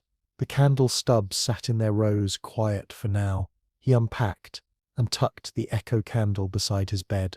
That night he poured a new candle, wax and rose ash. No memory mixed in. No trickery, just fire. He called it the plain flame, and when he lit it, nothing happened. No visions, no voice, no stolen names, just light. And for once, that was enough. The days that followed were the gentlest Elior had known in months. He lit no memory candles, poured no wax with strange ingredients, and kept the ledger closed. Instead, he swept the workshop, polished the brass molds, and even fixed the broken shutter that had clattered in the wind since winter. His hands found rhythm in the ordinary again. No chants, no bindings, just soft labor, but even in peace, the mind whispers. The candle from the desert woman, the echo candle, remained untouched on his nightstand. Its pale wax looked ordinary enough, but it always seemed slightly warm to the touch, even when the room was cold. At night, he caught himself glancing toward it, half expecting it to flicker on its own. It didn't, not yet. Then, one afternoon, a new figure arrived at his door. She was tall, cloaked, and unbothered by the long walk from town. Her eyes were sharp, too sharp for a traveler, and the way she moved suggested someone trained in listening more than speaking. Elior opened the door slowly, eyebrows raised. "You're not a monk," he said. She smirked. "Not lately." She introduced herself as Aseth, a wax reader. He'd heard of them once. Lunatics, mostly. Fringe mystics who claimed they could read the pattern of melted wax to predict fate, divine memory paths, or even map a soul's progress after death. He had dismissed it as alchemical gossip, but then again, he'd once dismissed the idea that memory could be traded for fire. She set a small cloth-wrapped bundle on his desk and opened it. Inside, a melted candle stub, pale blue, shaped like a horseshoe, with hardened drips along one side forming ridges and peaks like tiny mountains. "I read for nobles," she said, "mostly grief junkies, wanting to know what their dead regretted." "And what do you want with me?" he asked. Aseth pointed to the stub. "This one was yours." Helior stepped back. "Impossible." She gestured to the hardened wax, now exposed to the dim candlelight of his workshop. "Look closer." He leaned in. The hardened rivulets formed unmistakable symbols, marks he had used in his very first batch. Tiny inscriptions he'd abandoned after realizing they disrupted the flame's pull. "I burned that decades ago," he said. She nodded. "Found it in the belongings of a minor court mage in Braylock. It still hummed, still remembered." "Candles don't hum, hers do," Aseth said. Historians still argue whether wax reading was ever taken seriously in the medieval world, or whether it was relegated to the same intellectual graveyard as phrenology and astrology. But there are scattered accounts of wax patterns being used as trial evidence, funeral rites, even secret codes in times of war. Aseth sat down without being invited. "You were the first to build candles for memory," she said, "but not the last." Elior frowned. "Others are making them now. Some tried. Most failed. One or two learned to hide what the wax remembers." She rolled the candle stub between her fingers, like a coin. "This one remembers you, but also someone else. A boy, Ren, Elior whispered. She nodded slowly. He's not dead, I know, but he's not whole either, she added. Elior clenched his jaw. Tell me. The wax said something strange before it cooled. As it melted, it curved in on itself, dripped toward the base, then reversed, melted upward. That sip's rare. Very rare. It means the memory looped. Looped! Aethith tapped her fingers on the desk. He lit a candle that gave him your memory. That memory included him lighting the candle. Now he's inside the flame, burning through you, you burning through him, over and over. Elia felt suddenly cold. So he's not trapped in one candle, he murmured. No, she said. He is the candle, and you are the wick. The phrase struck something deep in him, like someone had plucked a harp string he hadn't known was strung. You don't remember pouring this one, do you? She asked, gesturing to the horseshoe stub. He shook his head. Because you didn't, he did. Using your hands, your wax. But his memory, Elior sat heavily. The ledger, the fading phrases, the echo, the corridor of candles. It all made a twisted sort of sense now. Ren had seen everything. In some loop of wax and time, he had merged with Elior's memories and begun to pour candles through him. He opened the ledger, flipping back to one of the earliest forgotten lines. Lost, the boy's last name. As Seth stood, wrapped the stub back in its cloth. If you want to end the loop, she said, you need a candle that burns backward. He looked up, confused. A candle with no memory in it, he asked. No, she said, stepping into the doorframe. A candle with memory already spent. You light the ash. You light what's already been lost. Before he could speak again, she was gone. That night, Elior did something dangerous. He took one of the burned-out stubs from the earliest batch, the ones from before Ren, before the ledgers, and scraped its ashen remains into a bowl. Then he added salt, a drop of oil, a sliver of wax no longer shaped, no wick. He just lit it. The ashes flared, not high, not bright, just a small, steady glow, and he saw a boy. Ren, but older, different, wearing Elior's robe, sitting in his chair, pouring wax, and from his mouth came a single line, the candle that remembers will burn in reverse, then darkness. The bowl went cold, the ash held its shape, and on the surface a new symbol had formed, a spiral backward. Elior barely moved for hours. The spiral remained etched in the bowl of ash, fine and delicate, as though sketched by a spider's foot. It spun counter to every other spiral he had seen in wax, outward instead of inward, winding back toward its beginning. A reverse flame, a backwards memory. The candle that remembers will burn in reverse. Ren's voice had been so clear, and yet the man in the vision had looked older than the boy he remembered. Not the apprentice from behind the woodpile, or even the young man with clever hands. This Ren wore time differently, more settled, more knowing, which meant one of two things. Either Ren had aged somewhere else, or time wasn't moving the way it should. And Elior, he was likely still burning. He stared at the ash bowl until the spiral began to blur from blinking. He'd made candles from every kind of wax, beeswax, tallow, resin, but never from ash. It was the result of burning, not the beginning.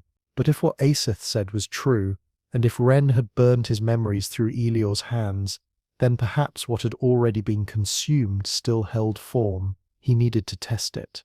The next morning, he began work on a new candle. It was delicate labor. He had to harvest wax from candle stubs that had already burned out, grinding their cooled bodies into powder, then remelting them with the ash he'd collected. It was like pulling breath from bone. Everything about the process felt wrong, and yet the mixture shimmered faintly, as if it wanted to burn. He called it the backward candle. He braided a wick from old ledgers, torn into thin strips and soaked in lavender oil. The ink bled into the wax as it cooled, giving it a marbled grey hue. It smelled of ink and regret. You may not know this, but in parts of medieval Armenia, scribes would bury their ruined parchments under moonlight, believing the words would be reabsorbed by the world. Some even claimed dreams were more vivid when you slept near such soil. Elior had once dismissed this as superstition. Now, He wondered if dreams and ash had more in common than he'd ever understood. He waited until nightfall, lit the candle. The flame curved downward, not up, like it bowed, and then came the vision. Not a memory. Not one of his own, at least. Ren, again, but this time, not alone. He was standing in a strange circular room, walls lined with candles, shelves of wax, parchment hung like prayer flags, and before him, a second figure, hooded, taller. Familiar, Elia, or some version of him.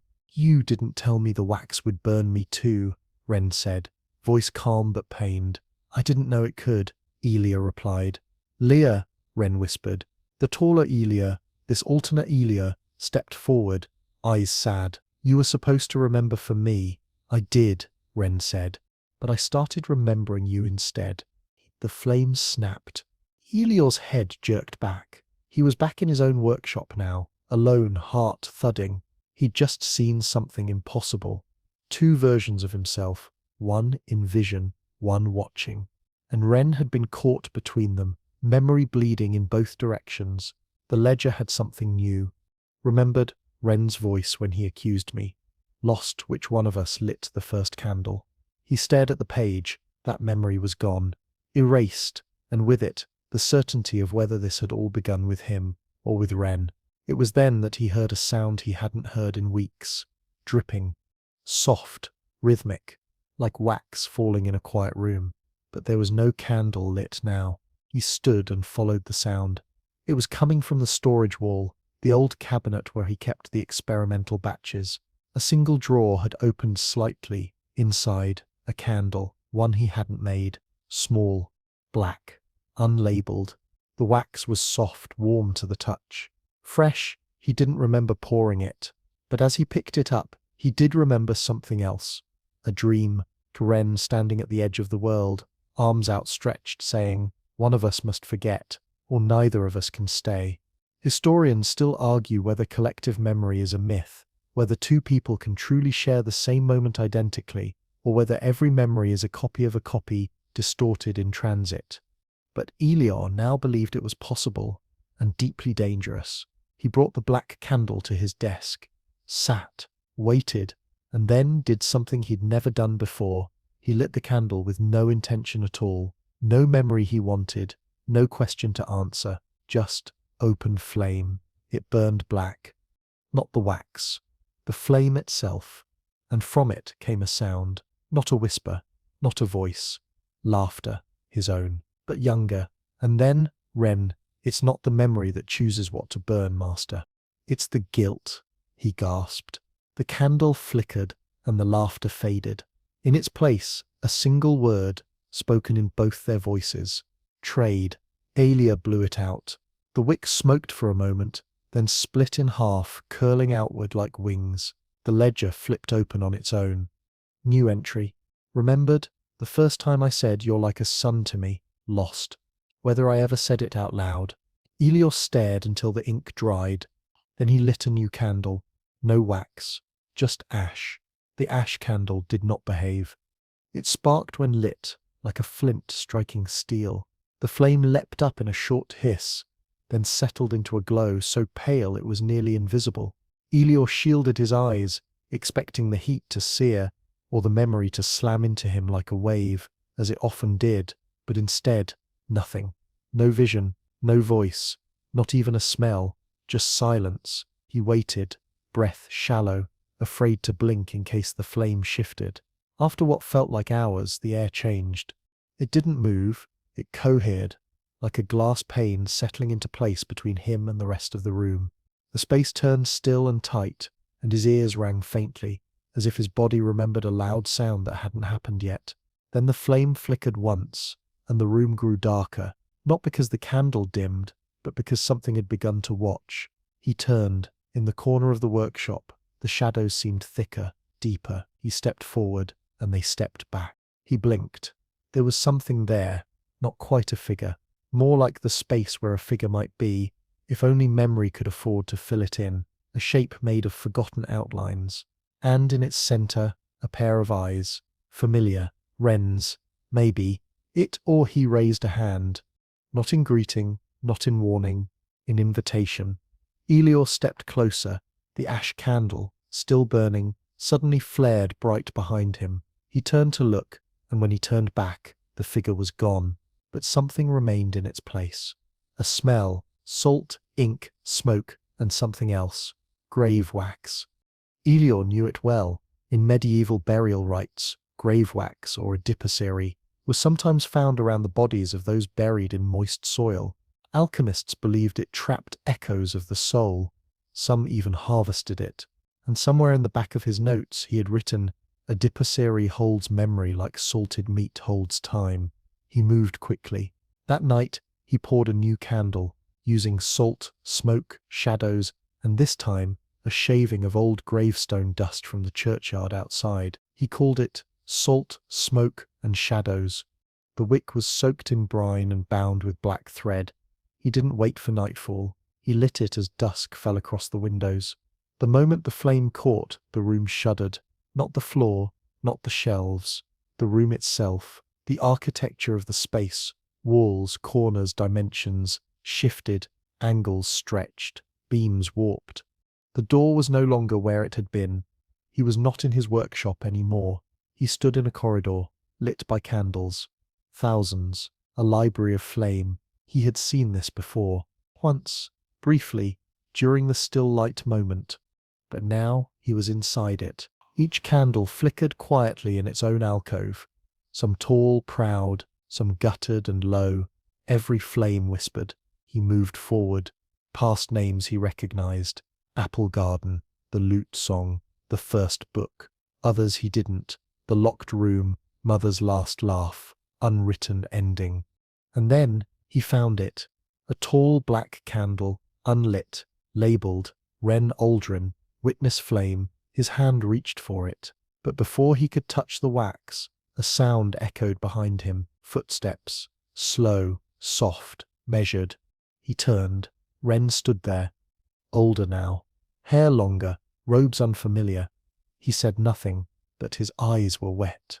Helior tried to speak, but the words crumbled in his throat. "I remember," Ren said quietly. "All of it. Even the part you don't sit to know you gave me." "The apprentice candle," Helior breathed. Ren nodded. "You gave me your name and your guilt." Helior stepped closer. "And you lit me." Ren smiled sadly. "Because I needed to know who I was, and the wax showed me I was you once, or would be, or might have been." The corridor hummed around them. Candles swayed slightly, as if stirred by breath. "What is this place?" Elior asked. Ren looked up at the shelves. "This is where forgotten things wait. Not gone, just shelved, waiting for someone to strike the match again." Elior stared. "Can we take them back?" "No," Ren said. "But we can listen." He stepped aside, revealing the black candle again. "Light it," he said. "Not to remember, to witness. Let it show you what it kept when we thought we were burning loss." Elior's fingers trembled as he reached forward. He struck the flame. The candle caught, and the corridor sang. A low, vibrating hum filled the air, each flame adding its own pitch. The air buzzed with voices, not words, but tones, harmony. Elior wept, because it sounded like his name, but not spoken aloud. Remembered, in that moment he saw them all. Every candle he'd ever poured, every name, every memory traded, every laugh and whisper and breath. And in the center of it all, he saw Ren, not as a boy, but as a keeper of the flame. The candle flickered once, and he was back, in his workshop. Alone, the ash candle had gone out. The journal lay open, a new entry. Remembered, the corridor of flame, lost, my fear of being forgotten. Elior touched the page, smiling faintly. He felt light. Hollow in a way that didn't hurt, because somewhere, in wax and shadow, a part of him still sang. That night, Elior didn't sleep, not because he was haunted or frightened or because the candles whispered as they sometimes did when the wind shifted just so, but because for the first time in what felt like years his mind was clear, still, like the surface of melted wax just before it cools. He sat by the hearth, clutching a mug of weak tea, and thought about what Ren had said in the corridor of flame. "We can't take the memories back, but we can listen. He had spent so long fighting the loss, pouring candle after candle, trying to snatch back fragments of laughter and guilt, of names and lullabies, trying to trap time in wax and command it to obey. But time had never obeyed. It had watched, patiently, like a flame. Now he understood. The answer was never to recapture every memory. It was to preserve the story, and stories needed more than wax. They needed voice. So Elior returned to the beginning. He gathered his notes, his ledgers, the burned stubs, the still light wick, the pax candle, the journal that couldn't lie, and the black spiral ash from the last candle. From these pieces, he crafted something new, not just a candle, not even a memory flame, but a living one. It took 3 days, 3 nights. Each step was done, with calm hands, slow breath, and whispered truths. The wax was mixed from old stubs, some burned fully, some only halfway. It carried fragments of dozens of memories, happy, painful, incomplete. Elior no longer feared the trade. He understood that burning was not erasing, it was telling. The wick was made from a lock of Wren's hair, collected long ago, he realized now, during the boy's first haircut. It had been pressed inside a forgotten book titled On the Fragility of Ink. The base was poured into a clay vessel shaped like an open book, one of Elior's own making. It bore the sigil of memory he had scrawled in a fevered night months before, half spiral, half flame. When it was done, he named it the final recipe. He wrote down the ingredients in the unum atramentum. Final entry: the candle that remembers 3 parts memory wax, 1 part ash from burned echo, 1 still light wick, 1 drop salt water from grief, 1 laugh from someone forgotten. Burn at dusk. Watch. Do not control. Let it speak you back to yourself. He lit it as the sun set behind the stained glass window. The flame was quiet, not passive, listening. Then, slowly, it began to flicker. Images came, not in sequence, not as memories, but as moments. He saw Wren, lighting a candle in the corridor. He saw himself as a boy, reading aloud to his mother as she stitched his name into a handkerchief. He saw the first time he poured wax, too hot, too fast, burning his hand. He'd laughed. He saw the girl who gave him a dried violet and called him book breath. He saw a candle burning in the shape of a spiral, and behind it, a version of himself writing this very story. And the flame said, in a voice made of many voices, "You are remembered, not remembering, remembered." Outside, the stars blinked into place. The flame burned steady for 7 hours. He didn't move, he didn't eat, he just watched. And with each hour, a new vision. A memory returned, but not with sorrow, with recognition, as though the flame weren't offering pieces of a life back, but showing him the story he had lived all this time. Historians still argue whether medieval memory rituals were ever truly practiced, or whether their embellishments layered over fading truths. But in Elior's final days, the truth was simple. He was not made of wax, but the wax had carried him, faithfully. The final memory shown to him was not a dramatic moment. It was small. He and Wren, sitting by the window during a rainstorm. No candles, just ink. Wren drawing crooked birds in the margins of a scroll. Elior saying, "You know, I don't think I ever really wanted to forget anything. I just wanted it to fit." Wren replying, "Maybe it already does. You're just holding it too close to see." The flame dipped and extinguished. Smoke curled upward, not black, but golden. A scent filled the room, lavender, ash, and ink. Elior smiled. The story had been told. Not every detail, not every name, but the shape, the truth. The candle hadn't burned to take. It had burned to remember, and in doing so, it had lit something that no flame could touch. The quiet, fragile permanence of being known. The candle's smoke lingered in the workshop far longer than it should have. It curled and looped through the rafters, brushing against shelves and quills and drying parchment, as if saying goodbye to every familiar thing. Elior watched it drift until it faded, not into the air, but into memory absorbed somehow by the very walls that had witnessed his life. He felt lighter, not younger, not unburdened, just settled. Like the final page of a long manuscript, where the story is finished, but the parchment still carries the warmth of the ink. The candle, the final recipe, had left behind no wax. Not even a stub, just the clay base, now cool, sitting on the desk like an empty bowl waiting for rain. Elior placed it on a high shelf, beside the ledgers and the still-sealed box that once held his first dangerous candle. He wouldn't touch it again. Some things were meant to be remembered once. And then, a knock at the door. He rose carefully, body stiff but not weak. Outside stood a boy. Not Ren, but close, younger, wide-eyed, dusty shoes, a satchel too big for his frame, and something familiar clutched in his hand. A candle. "Are you the alchemist?" the boy asked, breathless. "The one who makes the memory lights?" Elior raised an eyebrow. "I was. My father said if I brought you this." The boy held out the candle. "You might teach me how to listen to flame." Elior took the candle. It was crude, a child's paw, uneven, under-scented, the wick sticking out too long on one side. It was perfect. He turned it slowly in his hands. "Who is your father?" The boy grinned. "He said you might not remember, but his name used to be Ren." Elior's heart fluttered, not with shock, but recognition, like hearing a melody you thought you'd only dreamt. Of course, time loops in on itself.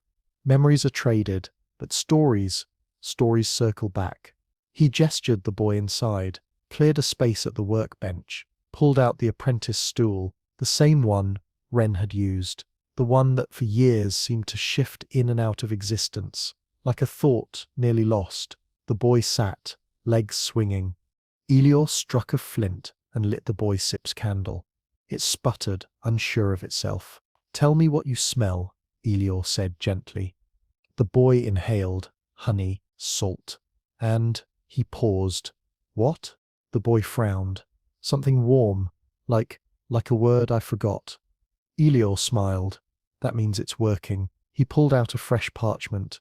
Not for a ledger, not for a journal, but for a story. He titled it, "The Candle That Measured Time," and beneath that, he wrote, "There once was an old scribe who lit a candle not to see but to remember.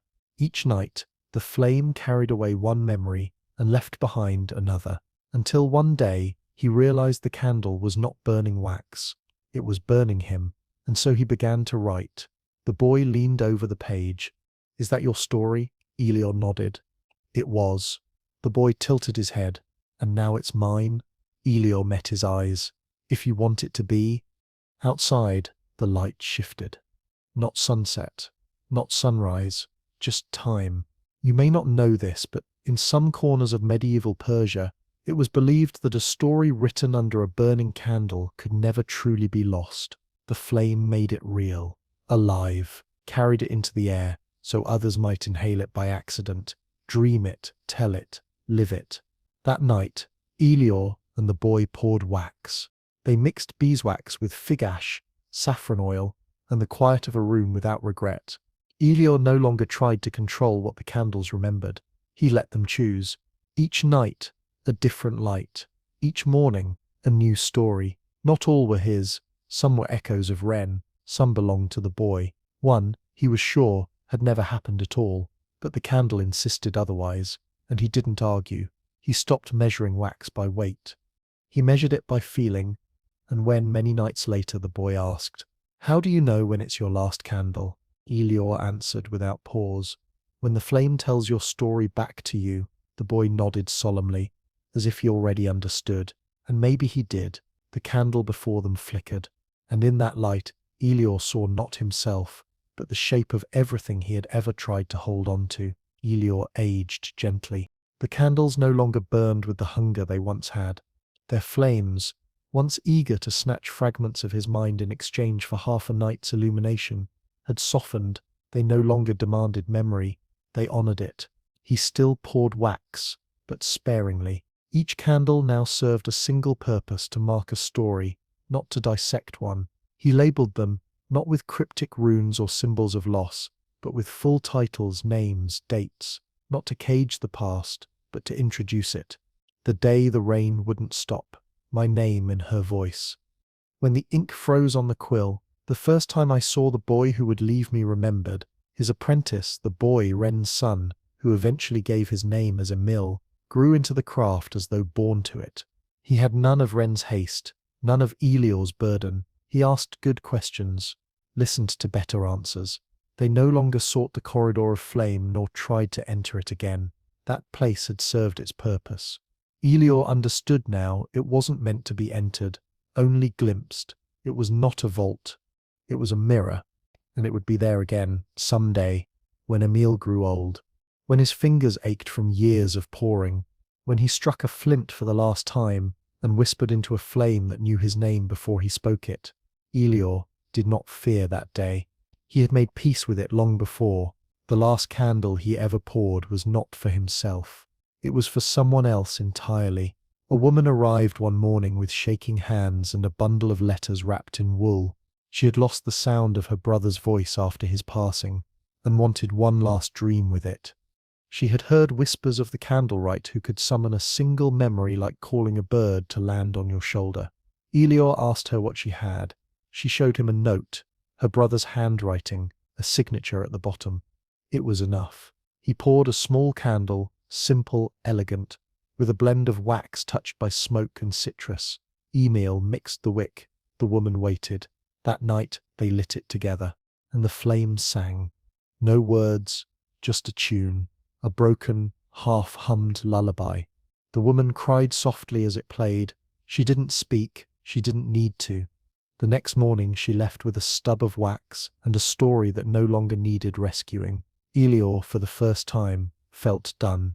He sat with Emil and watched the boy practice his cursive, frown at the way ink puddled in winter's cold, and scold the candle for flickering at the wrong time.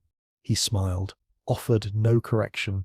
Then he rose, went to the mirror shelf, and opened it without needing the phrase. Inside was a candle, unmarked, pale wax, faint blue swirl, no wick, a gift from the corridor. He set it beside his bed. That night, he did not light it. He didn't need to. The flame, somehow, was already waiting, and in it he saw himself, every version, the apprentice, the wanderer, the frightened scribe, burning memory just to feel anchored in time, the alchemist who had lit the first candle not to remember but to measure the night, and now the night measured him. He smiled, closed his eyes, and let the flame carry his story into the wax. 500-word wind-down begins here. The room settles now. The candles have burned low, the smoke soft and sweet, curling like old lullabies. The workshop is still, shelves full, yet nothing feels heavy. Time has done its work, and it rests, quietly, at your side. Outside, the stars blink slowly across the sky, the kind of blink that forgets to close. You followed this scribe through every flicker and flare, every name remembered, and every one surrendered to the flame. And now all of it, the wax, the wick, the boy, the corridor, it all folds gently like parchment in the dark. You don't need to remember every detail. You were here. That's enough. The candle has done what it came to do. It listened. It spoke. And now it dims, leaving behind not emptiness, but glow, a steady hum in your chest, a hush in your breath. So let your own flame slow, let your thoughts soften like melting wax. And if, tomorrow, you forget parts of this tale, that's all right, because maybe the flame took them for safekeeping. Maybe it's holding them gently, somewhere inside a corridor lit by every memory you've ever thought lost. So sleep now, softly,